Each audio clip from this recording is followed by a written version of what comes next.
20. The Hour of Triumph. "Special announcement," said the loudspeaker in a pompous voice. "The management of the fair takes great pleasure in presenting Mr. Homer L. Zuckerman and his famous pig. The truck bearing this extraordinary animal is now approaching the infield. Kindly stand back and give the truck room to proceed. In a few moments the pig will be unloaded in the special judging ring in front of the grandstand, where a special award will be made. Will the crowd please make way and let the truck pass? Thank you." Wilbur trembled when he heard this speech. He felt happy but dizzy. The truck crept along slowly and low speed. Crowds of people surrounded it, and Mr. Arable had to drive very carefully in order to not run over anybody.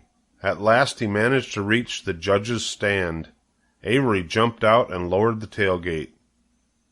"I'm scared to death," whispered Mrs. Zuckerman. "Hundreds of people are looking at us." "Cheer up," said Mrs. Arable. "This is fun." "Unload your pig, please," said the loudspeaker. "All together now, boys," said Mr. Zuckerman. Several men stepped forward from the crowd to help lift the crate. Avery was the busiest helper of all. "Tuck your shirt in, Avery," cried Mrs. Zuckerman, "and tighten your belt. Your pants are coming down." "Can't you see I'm busy?" replied Avery in disgust. "Look," cried Fern, pointing. "there's Henry." "Don't shout, Fern," said her mother, "and don't point." "Can't I please have some money?" asked Fern. "Henry invited me to go to the Ferris wheel again, only I don't think he has any money left. He ran out of money." Mrs. Arable opened her handbag. "Here," she said. "Here is 40 cents. Now don't get lost, and be back at our regular meeting place by the pig pen very soon." Fern raced off, ducking and dodging through the crowd in search of Henry. "The Zuckerman pig is now being taken from his crate," boomed the voice of the loudspeaker. "Stand by for an announcement." Templeton crouched under the straw at the bottom of the crate. "What a lot of nonsense," muttered the rat. "What a lot of fuss about nothing." Over in the pig pen, silent and alone, Charlotte rested. Her two front legs embraced the egg sack. Charlotte could hear everything that was said on the loudspeaker. The words gave her courage. This was her hour of triumph.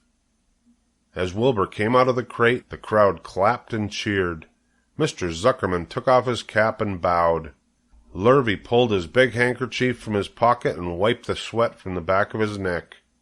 Avery knelt in the dirt by Wilbur's side, busily stroking him and showing off. Mrs. Zuckerman and Mrs. Arable stood on the running board of the truck. "Ladies and gentlemen," said the loudspeaker, "we now present Mr. Homer L. Zuckerman's distinguished pig. The fame of this unique animal has spread to the far corners of the earth, attracting many valuable tourists to our great state. Many of you will recall that the never-to-be-forgotten day last summer when the writing appeared mysteriously on the spider's web in Mr. Zuckerman's barn, calling the attention of all and sundry to the fact that this pig was completely out of the ordinary. This miracle has never been fully explained, although learned men have visited the Zuckerman pig pen to study and observe the phenomenon. In the last analysis, we simply know that we are dealing with supernatural forces here, and we should all feel proud and grateful. In the words of the spider's web, ladies and gentlemen, this is some pig." Wilbur blushed. He stood perfectly still and tried to look his best.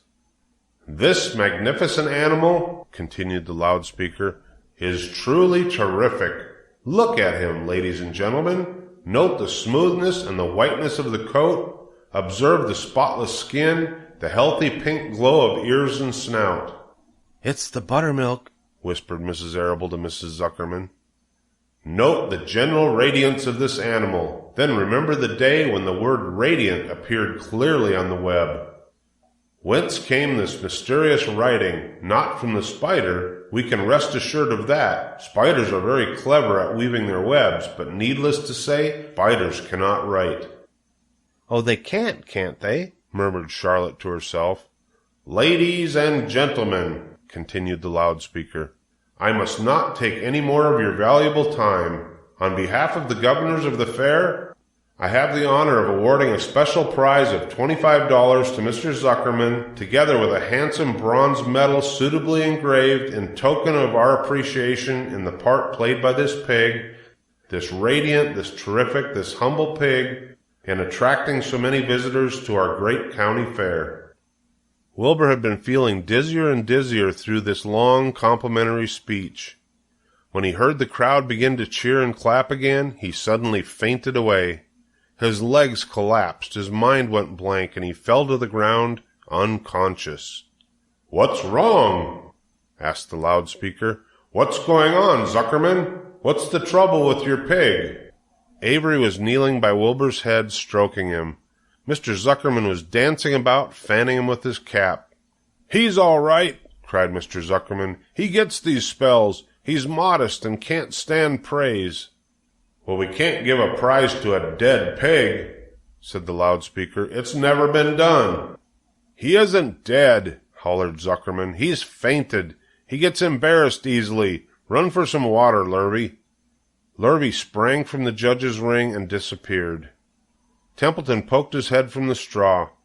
He noticed that the end of Wilbur's tail was within reach. Templeton grinned. "I'll tend to this," he chuckled. He took Wilbur's tail in his mouth and bit it, just as hard as he could bite. The pain revived Wilbur. In a flash he was back on his feet. "Ouch!" he screamed. "Hooray!" yelled the crowd. "He's up! The pig is up! Good work, Zuckerman! That's some pig!"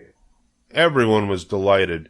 Mr. Zuckerman was the most pleased of all. He sighed with relief. Nobody had seen Templeton. The rat had done his work well. And now one of the judges climbed into the ring with the prizes. He handed Mr. Zuckerman 2 $10 bills and a $5 bill. Then he tied the medal around Wilbur's neck.